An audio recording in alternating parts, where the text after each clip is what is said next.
자, 누가복음 강해. 오늘은 누가복음 6장을 마치는 날입니다. 오늘은 누가복음 6장을 마치도록 하겠습니다. 누가복음 6장 46절에서 49절까지 오늘 보시겠습니다. 누가복음 6장 46절에서 49절까지 제가 받들어 읽겠습니다. 그런데 어찌하여 너희는 나를 주여 주여 하고 부르면서 내가 말하는 것들을 실행하지 아니하느냐? 누구든지 나에게 나아와서 내가 말하는 것들을 듣고 그것들을 실행하면 그가 누구와 같은지 내가 너희에게 보여주겠노라. 그는 집을 건축하되 땅을 깊이 파서 반석 위에 기초를 놓은 사람과 같으니라. 그런즉 홍수가 나서 물살이 격렬하게 그 집에 부딪혔을 때도 그것을 흔들 수 없었나니 그것이 반석 위에 기초가 세워졌기 때문이라. 그러나 듣고 실행하지 아니하는 자는 아무런 기초 없이 땅 위에 집을 건축한 사람과 같으니라. 그 집을 거슬러 물살이 격렬하게 부딪혔을 때 그것은 즉시 무너졌느니라. 그런즉 그 집의 파괴됨이 심히 컸느니라. 네, 오늘 드릴 말씀 제목은 기초 위에 건축한 집, 이런 제목으로 말씀을 드리겠습니다. 기초 위에 건축한 집이라는 제목으로 말씀을 드리겠습니다. 여러분들 46절을 다시 한번 읽어보도록 하겠습니다. 그런데 어찌하여 너희는 나를 주여 주여 하고 부르면서 내가 말하는 것들을 실행하지 아니하느냐? 주님께서 질문하고 계십니다. 사실 이 46절의 질문은 성경 전체에서 가장 위대한 질문들 가운데 하나라고 말할 수 있는 그런 귀한 말씀입니다. 그리고 이제 차차 오늘 본문 말씀을 설명드리겠지만은, 교리적으로 그리스도인들에게 적용되지 않는 이 본문에도 이 46절은 얼마든지 우리 모든 그리스도인들에게 적용할 수 있는 말씀입니다. 사실 그리스도인들이 암송하고 있어야 되는 말씀이고, 마음판에 새기고 있어야 되는 말씀이고, 하나님의 말씀을 등한시하거나 순종하지 않을 때 이 마음판에서 이 말씀이 새겨져서 울리고 있어야 될 그런 말씀이라고 생각합니다. 그런데 어찌하여 너희는 나를 주여 주여 하고 부르면서 내가 말하는 것들을 실행하지 아니하느냐?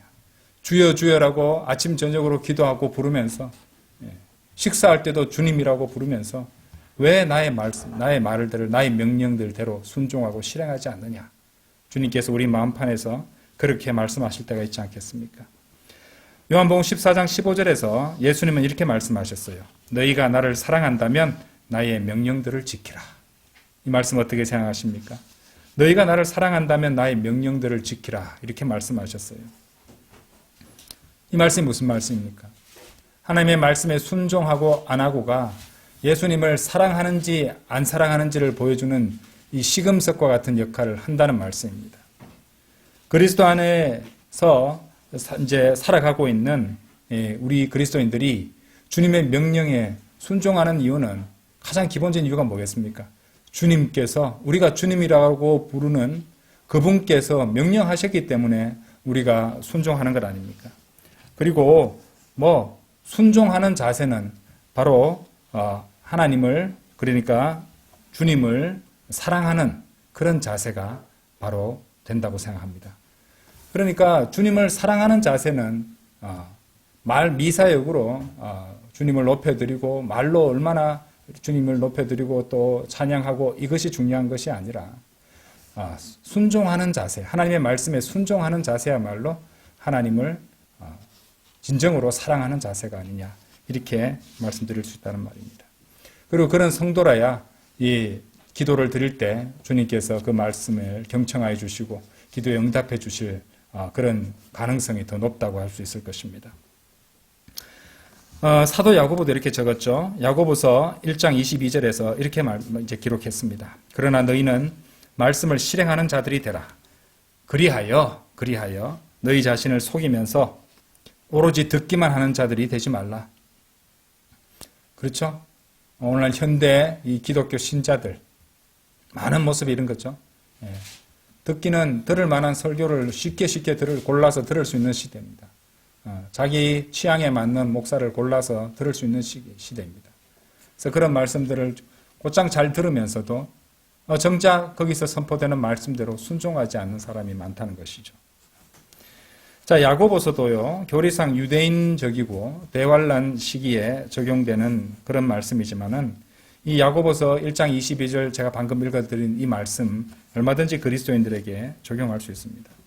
물론 교회 시대에는 당연히 행위가 구원의 전제 조건은 되지 않지만은 하나님의 은혜를 통하여 믿음으로 구원받은 성도는 당연히 자신이 받은 구원을 나타내는 삶을 살아야 되죠.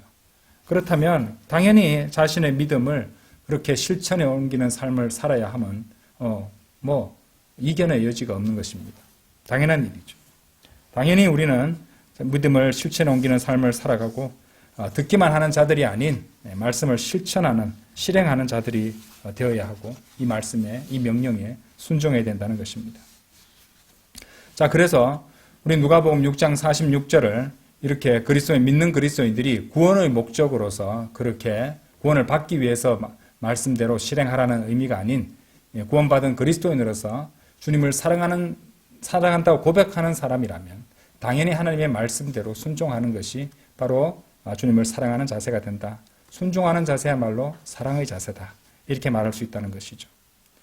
그래서 이제 주님께서 하셨던 이 말씀, 이 질문, 46절의 질문은 우리 모두가 마음판에 깊이 새겨두고 수시로 꺼내서 우리 마음속을 울리게 해야 됩니다. 그런데 어찌하여 너희는 나를 주여 주여라고 부르면서 내가 말하는 것들을 실행하지 아니하느냐. 그리고 이런 책망을 듣지 않도록, 그리고 이런 책망에 부끄러워지지 않도록 자신의 순종과 실행을 점검해야 될 것입니다. 자, 47절에서 다시 누가복음 돌아가셨어요. 47절에서 49절까지 이어지는 내용들은요, 사실 이제 우리가 보았던 46절에 나오는 그 원리에 대한 예화라고 할 수 있습니다. 자, 기본적으로 제가 46절에서 49절은 교리적으로는 그리스도인들에게 적용되는 말씀은 아니라고 말씀드렸어요. 46절은 그러니까 영적이고 교훈적인 적용으로 제가 설명을 때까지 드린 것입니다. 말씀을 잘 나누어서 그렇게 우리가 공부해야 된다고 말씀드렸죠.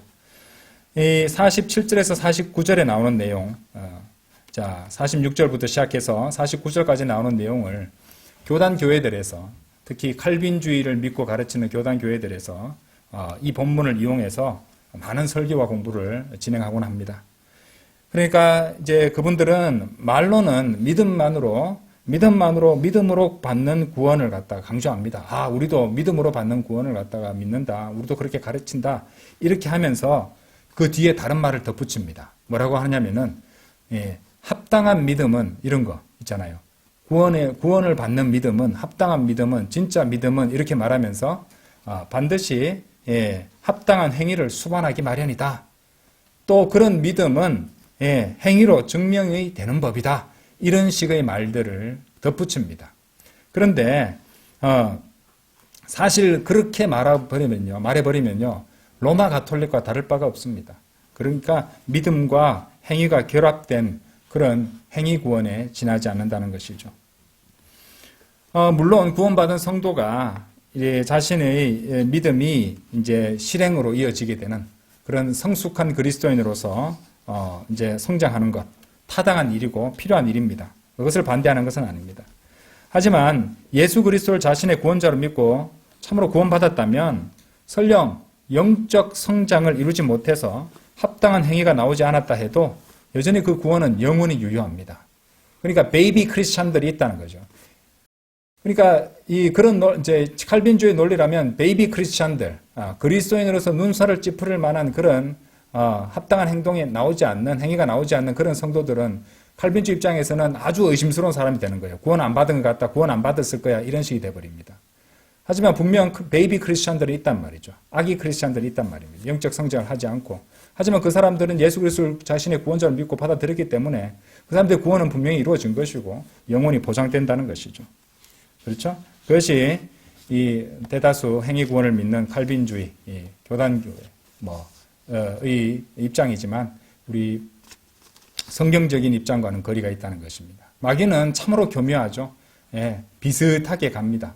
믿음으로 구원받는다, 우리도 가르친다, 믿는다 하고 진정한 믿음은, 합당한 믿음은 구원받는 믿음은 뭐 이런 식으로 말을 덧붙이면서 행위를 플러스 시킨다는 것이죠. 그런데 속아서는 안 된다는 것입니다. 자, 오늘 본문 누가복음 6장 46절에서 49절 이 대목은요. 사실 처음부터 끝까지 다 뭐가 나오고 있습니까? 행위들이 나오고 있습니다. 그렇죠? 행위들이 나오지 여기에 신약의 구원과 관련된 내용은 사실 없습니다. 그죠? 한번 살펴보도록 하겠습니다. 자, 대조를 한번 해볼게요. 48절 가서요. 자, 47절에서 누구든지 나에게 나와서 내가 말하는 것들을 듣고 그것들을 실행하면 그가 누구와 같은지 내가 너에게 보여주겠노라 이랬습니다. 48절에서 그는 집을 건축하되 땅을 깊이 파서 반석 위에 기초를 놓은 사람과 같으니라. 땅을 깊이 파서 반석 위에 기초를 놓은 사람과 같으니라. 그런즉 홍수가 나서 물살이 격렬하게 그 집에 부딪혔을 때도 그것을 흔들 수 없었나니 그것이 반석 위에 기초가 세워졌기 때문이라. 이렇게 말씀하시죠.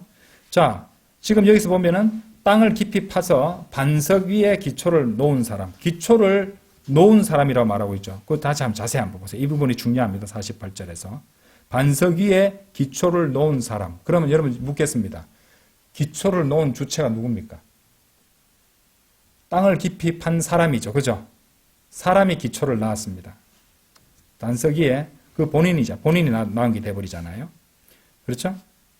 근데 여러분들 한번 보세요. 이것이 교리적으로 그리스도인들에게 적용할 수 있습니까? 그리스도인들은요, 그 어느 누구도 기초를 놓기 위해서 땅을 깊이 파지 않습니다. 문자적으로도 그렇고 비유적으로 말해도 그것은 맞지 않습니다. 왜냐하면요, 그 반석, 기초에 대해서 성경이 말씀하시는 바는 이렇습니다. 고린도전서 3장 한번 열어보세요. 고린도전서 3장. 고린도전서 3장. 이제 여기 기초를 보겠습니다. 한번 보십시오. 3장 5절에서 11절입니다. 그렇다면 바울은 누구고 아폴로는 누구냐? 사역자들일 뿐이니 주께서 각인에게 주신 그대로 너희가 그들을 통하여 믿었느니라. 나는 심었으며 아폴로는 물을 주었으나 오직 하나님만이 성장하게 하셨도다. 그렇게 심는 자도 아무것도 아니요 물을 주는 자도 아무것도 아니요 오직 성장하게 하시는 하나님만이 모든 것이라. 이제 심는 자와 물 주는 자는 하나니라. 그런즉 모든 사람은 저마다 자기 자신의 수고에 따라 자기 자신의 보상을 받을 것이라. 이는 우리가 하나님과 함께 수고하는 자들이기 때문이라. 너희는 하나님의 농작지요 너희는 하나님의 건축물이로다. 나에게 주어지는 하나님의 은혜에 따라 지혜롭고 숙련된 건축가로서 내가 기초를 놓았더니 다른 이가 그 위에 건축하는도다. 그러나 모든 사람은 저마다 자신이 그 위에 어떻게 건축할지 주의할지니라. 11절 잘 보세요. 이는 놓여있는 기초 외에 다른 기초를 놓을 수 있는 사람은 아무도 없기 때문이라. 그 기초는 예수 그리스도시라. 이렇게 말씀하십니다. 10절에서 특히 자 보세요. 10절에서 다시 보시면은 바울이 복음을 선포했고요. 그것을 그 복음을 받아들인 사람 안에 기초를 놓으신 분은 성령님입니다. 그렇죠? 바울은 복음을 선포했고 그 복음을 받아들인 사람의 안에 성령님께서 기초를 놓으시고 그 기초는 11절을 보시면은 예수 그리스도라고 말씀하십니다. 그래서 성도의 섬김은 성령님께서 예수 그리스도라는 기초를 놓고 나서 그 다음부터 시작되는 겁니다. 그럼 여기인데 지금 누가복음 6장 48절에서는 그 사람이 땅을 파서 기초를 놓는다고 말하고 있잖아요. 아니죠? 성도의 섬김, 성도의 행위는 언제부터 이제 나와서 그것이 그 사람에게 건축물이 되고 나중에 보상을 받고 하냐면은 기초가 있어야지 시작되는 거예요. 그리고 그 기초는 자기 자신이 땅을 파서 하는 것이 아니라 성령님께서 자, 이 사역자들이 복음을 전하면 그걸 받아들인 사람의 마음, 그 사람 안에 성령님께서 예수 그리스도라는 기초를 놓으신다는 겁니다. 그 다음부터 섬김이 가능하고 시작된다는 것이죠. 그래서 누가복음 6장 48절에 나오는 내용과는 상황이 다르다는 것입니다. 구원받지 못한 죄인은요, 한번 생각해 보세요. 구원받지 못한 사람은 무슨 짓을 하더라도, 무슨 행위를 쌓아 올린다 할지라도 그 사람은 결코 그리스도의 심판석에 갈 수가 없습니다. 그죠? 나중에 이제 큰 백보자 심판석에서 심판받고 불의 호수로 던져지는 것이지, 애당초 이 기초이신 예수 그리스도가 그 사람에게는 없기 때문에 집도 지어질 수 없고 지어지는 집이나 건축물이 지어지는 것처럼 보여도 그건 다 무너져 버릴 수 없다는 거죠. 무너질 수밖에 없다는 것이죠. 자, 추가적으로 말씀을 드리자면요. 예수 그리스도라는 기초가 없는 사람은 결국 지옥에 갑니다. 불의 호수에 던져지게 됩니다. 그러니까 이 점을 분명히 해야 된다는 것이죠. 그래서 로마 가톨릭이 걱정스러운 겁니다. 왜냐하면 로마 가톨릭은 뭐라고 주장하냐면요. 자기들 교회의 기초가 초대 교황인 소위 말하는 자기들의 주장대로 소위 말하는 베드로가 교회의 기초 또 교회나 사역의 기초가 바로 베드로라고 주장하고 가르치기 때문이죠. 예수 그리스도가 기초가 아니면은 지옥에 가는데 자신들은 베드로가 기초라고 가르치고 믿고 그렇게 나중에 좋은 곳에 갈 것이라고 또 성경에도 나오지 않은 연옥을 주장하고 그렇게 사람들을 속여서 지옥으로 쓸어놓고 있다는 것이죠. 다른 거 다 치우고요. 자신들의 기초가 베드로라고 하는 데부터 그냥 지옥행이 예약되어 있는 겁니다. 너무 안타깝지 않습니까? 베드로전서 3장 11절을 보여주면 됩니다. 그렇게 주장하는 분들한테는 기초는 예수 그리스도다. 예수 그리스도가 없으면은 어떠한 섬김도 무용지물이고 그렇죠? 예수 그리스도라는 기초가 없으면 그 사람 지옥에 가는 것이다. 당신이 그래도 당신 교회와 당신 사역의 모든 것의 기초가 베드로라고 주장하겠는가? 이렇게 말해주면 된다는 것이죠. 그렇죠? 베드로고 또 교황들이 기초라고 이렇게 주장하는 사람도 있습니다. 너무 안타깝죠? 어쨌든 교리적으로 보았을 때 누가복음 6장 47절에서 49절에 나오는 말씀은요. 이제 이와 유사한 내용을 담고 있는 대목이 이 마태복음에도 나옵니다, 여러분들. 마태복음 7장에 나오는데 한번 열어서 보면서 말씀드릴게요. 마태복음 7장 24절 한번 열어보세요. 한번 비교해 보십시오. 내용이 조금 다릅니다. 마태복음 7장 24절에서 27절.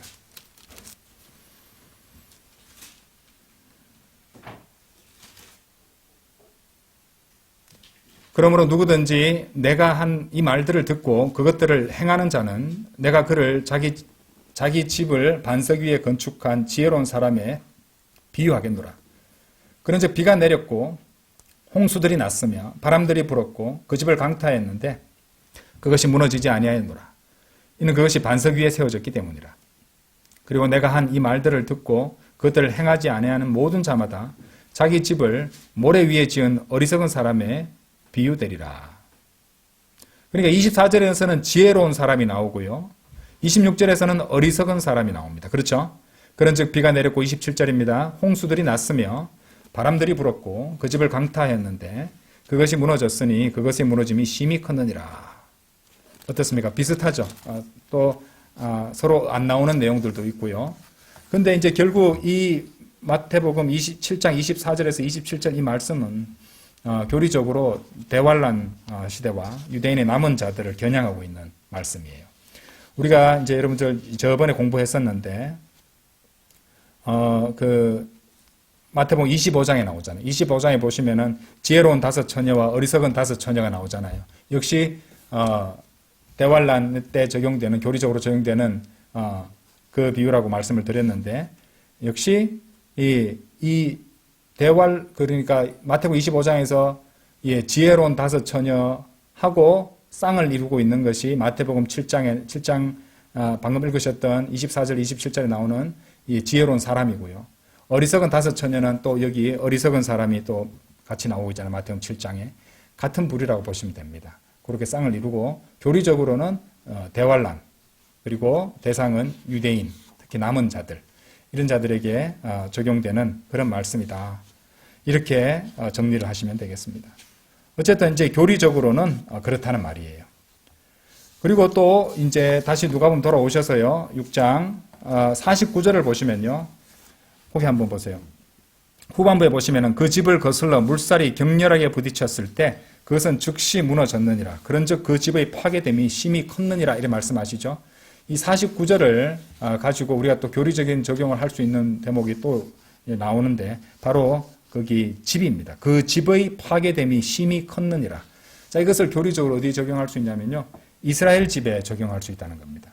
이스라엘 집에. 역사적으로 이스라엘 집에 적용할 수 있다는 것이죠. 그 명백한 예시가 예레미야 35장에 나옵니다. 예레미야서 35장에 나오는데 그 장의 35장에서 예수님께서 두 개의 집을 서로 대조시키세요. 하나는 레캅족들의 집인데 예레미야 35장 18절에 나옵니다. 나중에 한번 찾아서 읽어보십시오. 자, 이 사람들은 포도주를 마시지 말라는 그들 조상의 음성에 그대로 순종했던 것이에요. 그래서 그런 이제 순종의 자세를 보여준 덕에 하나님께로부터 이제 어떤 약속을 받게 되는데 그들 자신들의 집이 하나님 앞에 영원토록 설 것이라는 취지의 약속을 받게 됩니다. 자, 레캅족들의 집과 레캅족의 집과 대조를 이루고 있는 것이 이제 이스라엘 집입니다. 이스라엘 집. 이스라엘 집은요, 그러니까 유다 집이죠. 거기 나온 것으로 보면은 유다 집인데 유다 집은 하나님께 불순종을 했고 나중에 어떻게 됐습니까? 네부갓네자르에 의해서 멸망하고 말았죠. 그것이 예레미야 35장 15절에서 17절에 나오고 있다는 것입니다. 그래서 자, 그러니까 네부갓네자르에 의해서 멸망하고 파괴됐다는 것이 누가복음 6장 49절에 나오는 표현대로 그 파괴됨이 심히 컸다고 했잖아요. 그것을 가리키는 역사적인 적용을 할 수가 있습니다. 그리고 얼마나 끔찍하게 그렇게 되었는지는 예레미야 애가에 나와 있다는 것이고 그런 것들이 또 이제 장차 이제 역사는 미리 기록된 예언이잖아요. 그죠? 장차 일어날 일들을 또 보여주는 이중적인 적용으로도 해석을 할 수 있습니다. 어쨌든 예레미야 35장에서 이스라엘 집과 서로 대조되는 레캅족들의 집을 서로 대조하고 그것을 고려해 볼 때 우리는 역시 여기서도 이런 교리적 적용 가운데서도 우리 그리스도인들을 위한 교훈을 발견하게 됩니다. 또 이 점을 갖다 언급하지 않을 수가 없는데요. 잠시 거기에 대해서 말씀을 드리겠습니다. 이 요아킴 시대에 이제 그러니까 바빌론의 네부갓네자르가 유다를 침공하는 이제 그런 시기죠. 예레미야 35장, 36장에 나오는데 하나님께서 이 예레미야를 시켜서 레캅족들을 갖다가 초청해서 이자들한테 포도주를 권하라고 합니다. 그래서 하나님께서는 이 레캅족들을 이제 얼마나 신실한지를 시험하시기 위해서 그렇게 하라고 했는데 이 레캅족들은 어떻게 했냐면은 자신들의 조상 요나답의 명령에 따라서 포도주를 거절했어요. 순종의 본을 드러냈다는 것입니다. 이 사람들은요, 레캅족은 캔족의 후손입니다. 역대기상 2장 55절에 나오는데, 그러니까 이 말은 원래 이 사람들이 이방 족속이었단 말이에요. 그럼에도 불구하고 이스라엘 땅에서 장막 생활을 하고 수백 년 동안 조상의 명령을 지켜왔던 것입니다. 이때 이 사람들은 이제 바빌론이 침공해 들어오니까 예루살렘 성 안에 임시로 거처를 마련한 상태였는데, 그런데도 불구하고 이제 그런 회유를 해도 전혀 결심이 흔들리지 않았다는 것이죠. 그것이 예레미야서 35장 11절에 나옵니다. 그래서 하나님께서는 이런 레캅족들의 순종하는 모습을 들어서서 유다의 불순종을 이래 책망하시는 그런 대목이 나온다는 것이죠. 레캅족들은 조상의 말에 순종했지만 이 반대로 유다는 하나님의 말씀을 듣지 않았고 예언자들이 경고를 해도 그것도 듣지 않았다는 것이죠. 귀를 기울이지도 않았다는 말입니다. 근데 한번 생각해 보세요. 하나님의 백성이 자신들이 이렇게 아주 천하게 여기는, 그렇죠? 개돼지처럼 여기는 이방 족속과 비교된다는 것만으로도 사실 보면 불명예입니다. 치욕스러운 일입니다. 그럼에도 불구하고 오히려 더 못했다는 말이죠. 이스라엘은 이 출애굽기 19장 6절을 보시면은 하나님께서 거룩한 민족이자 제사장들의 왕국으로 택하셨던 그런 특별한 민족이었어요. 그런데 그런 민족이 오히려 이방인보다 못한 불순종을 보였다는 것입니다. 이걸 갖다가 우리 그리스도인들에게 어떻게 교훈적으로 적용해 볼 수 있겠습니까? 한번 생각해 보십시오.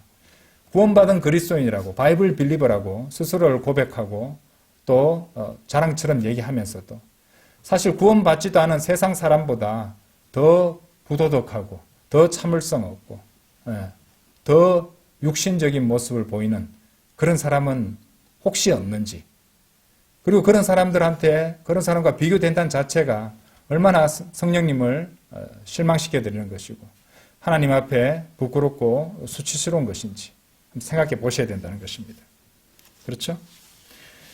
이렇게 레캅족들과 이제 대조가 돼서 순종하지 않는 것으로 책망을 받았던 이스라엘은 하나님께서 신명기 28장에서 그렇게 기록하셨던 대로 그런 재앙을 겪게 되죠. 기근이나 전쟁이나 포로됨 이런 재앙을 하나님께서 선언하셨는데 결국 이런 것들을 당하게 됩니다. 반면 순종을 보여주었던 흔들림 없이 순종을 보여주었던 레캅족들에 대한 하나님의 약속은 레캅의 아들 요나답에게는 내 앞에서 설 자가 영원토록 한 사람도 부족하지 아니하리라 이렇게 약속하셨습니다. 예레미야 35장 19절에 나오죠. 이런 레캅족들의 삶을 우리는 묵상해 볼 필요가 있습니다. 오늘날 세속화된 교회, 육신적인 성도들에게 참으로 뼈아픈 경고를 울려내고 있다는 것이죠. 레캅족들은 포도주를 거절했습니다. 세상의 즐거움을 거부했다는 것이고 집도 짓지 않고 밭도 가꾸지 않은 그런 삶을 살았는데 세상의 문화와 이제 거기에 물들지 아니한 성별된 삶을 살고 있었다는 것이죠. 오해하지 마십시오. 세상 밖으로 나가라는 말은 아닙니다. 그들처럼 완전히 금욕적인 삶만 살아라 이 말을 드는 거 아니에요. 제가 여기서 우리가 받을 교훈으로 강조하고 싶은 부분은 그들의 성별된 모습, 성별된 자세를 우리는 본받아야 된다는 것입니다. 그리스도인으로서 참으로 부끄럽지 않게 성별된 자세로 살아가고 있는가 이것을 우리는 생각해 봐야 된다는 것입니다. 제가 이제 누가복음 6장 오늘 본문 말씀이 교리적으로 대환란과 유대인들에게 적용되는 그 말씀이라고 그죠? 우리가 믿음만으로 구원받는 것까지 아니라 여기는 처음부터 끝까지 행위들로 가득 차 있다고 말씀을 드렸죠. 이런 교리적 적용만 아니라면요. 제가 좀 전에 레캅족들에 대해서 말씀드렸던 것처럼 오늘 본문 말씀에는 영적으로 또 교훈적으로 이 신약 그리스도인들에게 적용할 수 있는 부분이 확실히 더 있습니다. 가장 대표적인 것은요. 자, 다만 이것을 적용할 땐 주의해야 되죠. 교리적으로 구원받기 위해서 행위를 하라는 것은 아닙니다. 오히려 제가 말씀드렸잖아요. 예수 그리스도라는 기초가 놓였다면 구원받았다면 구원받은 이후부터 행위가 합당하게 나와야 된다는 겁니다. 행위 안 나온다고 구원 안 받았어가 아니라 그것이 합당하고 그것이 주님께서 원하시는 바라 이 말입니다. 그렇다면은 우리는 누가복음 6장 46절에서 49절 이 말씀을 교훈적으로 영적으로 그리스도의 섬김에 적용할 수 있다는 것이에요. 섬김으로 얼마든지 적용할 수 있습니다. 구원이 아니라 섬김이란 말이죠. 그러니까 우리는 얼마든지 이 구절을 가지고 목사님들은 설교할 수 있습니다. 여러분의 남은 이 삶을 예수 그리스도의 기초 위에 이제 합당한 건물로 세워 올려야 됩니다. 뭐 이런 설교를 할 수 있겠죠. 그런 실제적인 교훈을 줄 수 있습니다. 그리고 이것이 그렇게 이제 영적인 적용을 할 때 이 신약 성경의 그 교훈과 직접적으로 연결되는 그런 말씀들이 두 군데가 있어요. 첫 번째는 고린도전서 3장 11절에서 12절 말씀이고요. 사실 한 15절까지 읽어봐야 됩니다. 그리고 에베소서 2장 20절에서 22절에 잘 나와 있는데 시간 관계상 지금은요 고린도전서 3장만 펼쳐서 공부를 해보도록 하겠습니다. 고린도전서 3장 한번 열어보세요.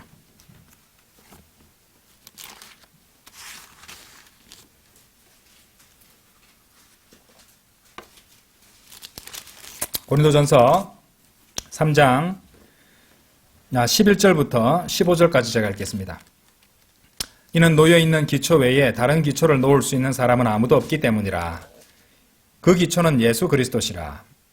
이제 만일 어떤 사람이 이 기초 위에 금이나 은이나 보석들이나 목재나 건초나 그루터기로 건축한다면 모든 사람의 일이 저마다 명백하게 드러나게 되리라. 이는 그날이 그것을 분명하게 밝힐 것이기 때문이요. 그것이 불에 의하여 드러나게 될 것이기 때문이라. 그런즉 그 불이 모든 사람의 일을 각각 그것이 어떤 종류인지 검사하리라. 만일 어떤 사람이 그 기초 위에 건축한 일이 건재하다면 그는 보상을 받으리라. 만일 어떤 사람의 일이 불타게 되면 그는 손실을 겪게 되리라. 그러나 자기 자신은 구원을 받으리라. 그럼에도 마치 불에 의하여 받은 것 같으리라. 여러분 잘 아시는 그런 말씀이죠. 자, 여기서 간단히 이제 여기 나와 있는 성경적으로 알아두어야 할 사항들을 말씀을 간단히 정리하고 가겠습니다. 여기서 이제 예수 그리스도가 기초라고 했습니다. 그 위에 이제 그 기초 위에 건축을 하게 되는데 건축 재료가 이제 다양한 종류가 나오고 있습니다. 그리고 크게 두 부류로 나눌 수 있는데 금은 보석들이 있고요. 목재나 건초나 그루터기. 그리고 이제 금, 은, 보석들도 각각이 의미하는 바가 다릅니다. 금은 우리 잘 아듯이 성막의 모든 기명들이 다 금으로 되어 있잖아요. 또 하늘나라도 건물들이 다 금으로 되어 있고 길도 금으로 되어 있고 그렇잖아요. 그죠? 그런 것을 보면은 금은 신성과 연관이 있다는 것이죠. 그래서 하나님의 신성과 영광을 높여드리는 그런 섬김으로 우리는 우리의 하늘 곳간에 하늘 창고에 금을 쌓아 올릴 수 있습니다. 그렇죠? 쉽게 말해서 이 뭡니까? 주일 설교 참석해서 하는 거, 수요 기도회 때 교회에 참석해서 주님께 찬양 올리고 기도하고 하나님의 말씀을 마음에 담는 이런 모든 것들이 따지고 보면은 금을 쌓는 행위입니다. 은은요, 구속을 상징하죠. 예수님이 은 30이 팔리셨잖아요. 은 30개에. 그래서 은이 구속을 의미하니까 구속이 이루어질 때마다 하늘 보물 창고에 은이 쌓이게 돼요. 그래서 예수 그리스도를 증거하고 또 사람을 구령해서 구속받게 하면은 은이 쌓여간다는 것입니다. 자, 보석은요, 이 스가랴 9장 16절에 보시면은 성도들이 보석에 비유되는 것을 알 수 있습니다.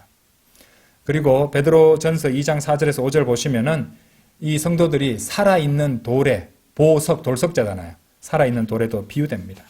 그래서 성도들을 세워주고 돕는 일. 그러니까 여러분들이 성도들과 서로 교제하면서 세워주고 이렇게 하는 일. 당연히 성경교사나 선포자가 성경적인 설교로 성도들을 세워주고 이렇게 되면 이 모든 것들이 이제 보석을 쌓아가는 일이 될 것입니다. 그런데 요한 2서 1장 8절을 보시면요. 찾아보진 않겠습니다. 보상을 잃을 수 있다는 그런 말씀이 나오거든요. 보상을 보석이라고 봤을 때 보석을 잃어버릴 수 있습니다. 그처럼 성도들을 바른 성경대로 바로 믿는 그런 바이블 빌리버 교회에 잘 다니다가 또 얼마 잘하지 못하고 또 누가 이렇게 실족하게 해서 다른 곳으로 가서 거짓 교사 밑에서 구원은 받았어도 거짓 교사 밑에서 그렇게 속아서 노예 생활을 하도록 만들어내는 그런 빌미나 이유를 제공한다면은 보석을 상실할 수 있겠죠. 그렇죠? 특히 마태복음 7장 6절에 보시면은 그 돼지한테 진주를 던지지 말라는 말씀 나오잖아요. 진주가 보석이잖아요. 돼지는 성경에서 뭡니까? 개와 돼지는 성경에서 거짓 선생들, 베드로후서 2장에 나오잖아요. 그러니까 거짓 선생들한테 성도들이 가서 속아 넘어가게 만드는 이런 것들을 상징하는 그런 말씀으로도 볼 수 있습니다. 돼지에게 진주를 던지지 말라는 말씀은요. 예. 그래서 진주는 이제 교회를 상징하기도 하니까요. 또 보석도 되고. 그래서 이런 점들을 다 고려할 수 있습니다. 이 보석들과 연관해서는요. 자, 나머지 또 이제 건축 재료인 목재, 건초, 그루터기. 우리 오늘날은 목재로 건축하면 또 집도 고급이고 비싸고 좋다고 하지만은 사실 목재, 건초, 그루터기의 세 가지 건축 재료의 공통점이 뭡니까? 다 죽었다는 것이에요. 죽었다는 것. 그렇죠? 그러니까 죽은 행위를 나타내고 있다는 것이죠. 히브리서 9장 14절에서 죽은 행위들에서 너희 양심을 깨끗이 씻어내요. 이런 표현이 나오거든요. 그런 죽은 행위들입니다. 그래서 로마서 6장 6절에 나오듯이 우리 옛사람이 그분과 함께 십자가에 못 박혔어요. 우리 육신은 죽은 것인데 그런 육신적 자아를 즐겁게 하기 위한, 그러니까 성령님의 인도를 따르지 않고 육신적 자아를 즐겁게 해주기 위한 그런 삶을, 만족시키기 위한 그런 삶을 살아간다. 그런 행위를 쌓아간다. 그런 것들은 죽은 행위들이고 가치 없는 행위들이죠. 그렇죠? 그래서 이제 그런 것들은 나중에 그리스도 심판석에서 불로 태워 볼 때 그것들이 다 불에 타버린다는 겁니다. 죽은 행위들이니까. 그렇죠? 목재, 건초, 그루터기는 다 죽은 것들이잖아요. 이렇게 대조가 된다는 것입니다. 자, 하나만 기억하시면 됩니다. 하나님께서는 양을 보시는 게 아닙니다. 질을 고려하세요. 금, 은, 보석 같은 그런 재료들을 갖다가 질을 보시는 거지, 목재, 그루터기를 갖다가 산더미 같이 쌓아 올려놔도 다 불에 타버린다는 것입니다. 아시겠죠?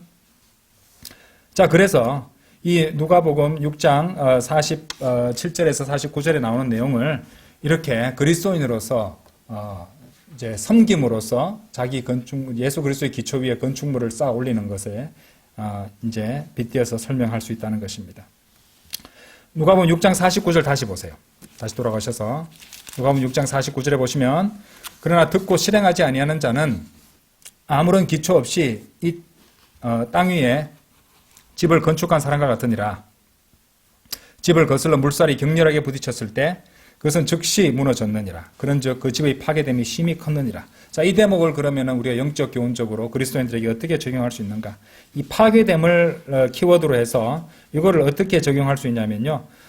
이제 두 가지 적용이 가능합니다. 첫 번째는요. 그리스도의 심판석에서 보상을 상실하는 것을 가리킬 수 있습니다. 이제 파괴됨은 이제 고린도전서 3장 15절에 나왔듯이 만일 어떤 사람이 일이 불타게 되면 그는 손실을 겪게 되리라. 그러나 자기 자신은 구원을 받으리라. 그럼에도 마치 불에 의하여 받은 것 같으리라. 이제 그 죽은 행위를 쌓으려는데 거의 다 불타버리는 그것을 파괴됨에 이제 빗대어 볼 수 있고요. 견주어 볼 수 있고요. 두 번째 적용은요.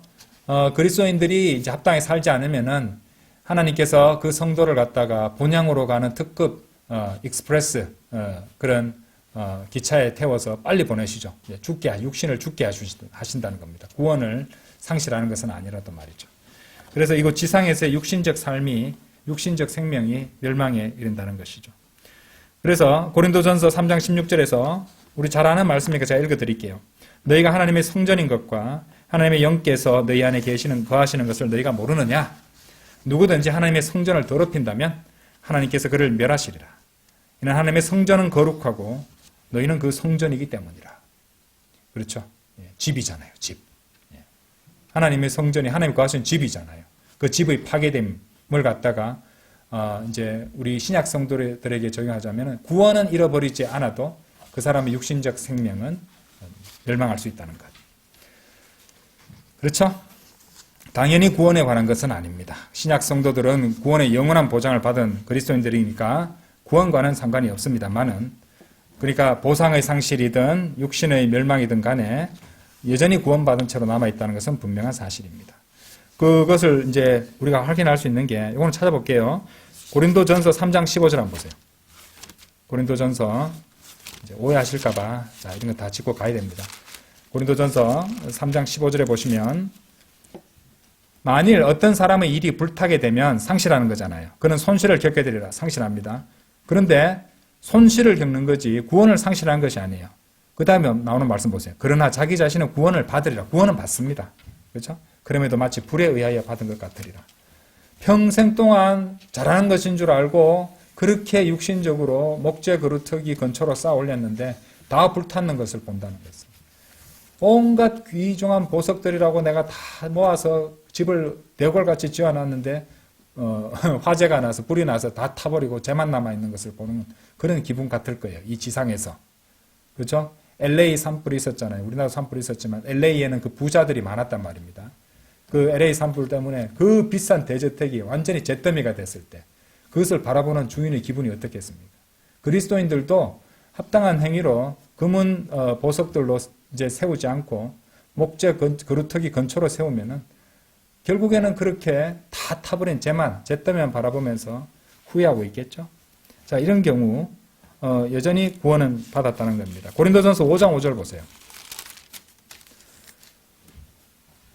이제 거기 칼빈주의 같이 행위가 안 나오면 구원 안 받은 것이고 뭐 이런 식으로 말하면서 마치 이제 교회 안 나오고 이래 되면은 구원을 상실하는 것처럼 겁을 주고 이래 말하는데 믿음으로 구원받은 사람은 그 구원이 영원히 보장됩니다. 5장 5절 보세요. 그러한 이를 육신의 멸망을 위해 사탄에게 넘겨주는 것은 그 영이 주 예수의 날에 구원받게 하려 합니다. 여전히 구원받아 있습니다. 그렇죠? 예, 이런 것들을 증거 구절로 제시할 수 있다는 것입니다. 자, 아무튼 여러 가지 교리적인 설명, 또 그것을 이제 영적, 교훈적으로 적용하는 내용. 그러니까 이제 이 말씀을 갖다가 바르게 나누는 것을 우리는 함께 오늘 공부하면서 또 거기에 담겨 있는 교훈들도 살펴봤어요. 오늘 우리는 누가복음 6장 46절에서 49절 말씀을 통해서 이 교리적으로 대환란 시기, 유대인에게 적용되는 비유를 공부하고 동시에 그 말씀에서 우리 그리스도인들, 오늘날 살아가는 우리 그리스도인들을 위한 섬김의 교훈도 발견할 수 있었습니다.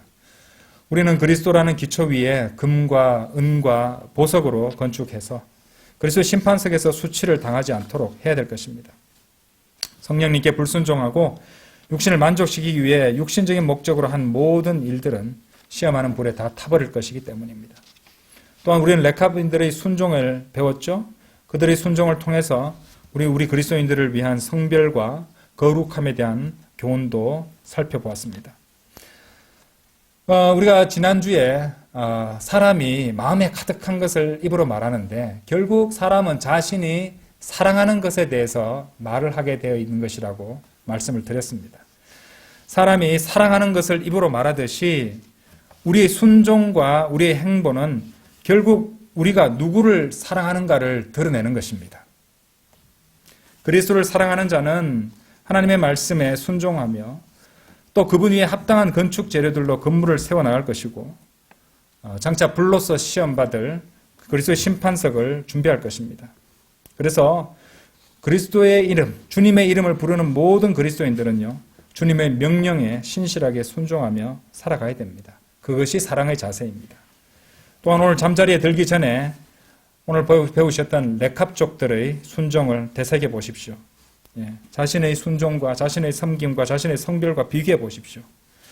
하나님의 말씀에 온전히 순종하고 있는지 신실하게 상황이 바뀌고 네부갓네자르가 쳐들어와서 위급한 상황이 되고 혼란스러운 상황입니다. 전쟁이 하고 있고 예루살렘 무너지는 그런 상황, 불안한 상황에서 예루살렘 성에 들어와 있고 그런 어수선한 상황에서도 자신들이 받은 명령을 순종했습니다. 그렇죠?